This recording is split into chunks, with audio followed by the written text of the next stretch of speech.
Okay, so John Wayne, cowboy actor, Yeah. boots, Marlboro Red, cowboy hat, badass dude, gun on his hip. I imagine he goes to church every Sunday. No.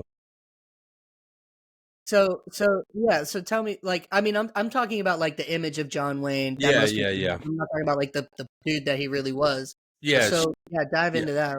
Yeah, so she used John Wayne as kind of a figurehead of like what we consider Americana to be, or America to be, or really masculinity to be. And that's really what we've thought of. I mean, my grandfather used to watch John Wayne movies when I was a kid, and I remember coming Yeah, in me there too. and thinking like, this guy's a badass Yeah, cowboy, you know? yeah. But through all of that, we got a very strange view of what a man is, and really from some guys that were not the men they like projected to be. Like, for instance, like a lot of the guys that were warmongers, and the guys that wanted us to go to war multiple different times, they didn't fight in war.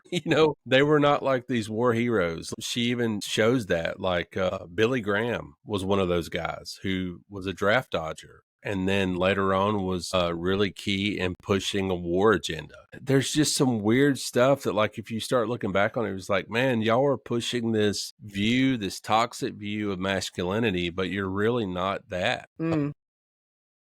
That typically follows throughout history of America, especially in the 40s to now. You start to see this idea of what a real man is, and basically it's a patriarchal view of manhood, and that the man is the leader of the house, and that he everybody submits to him, and it's a complete bullshit view of manhood.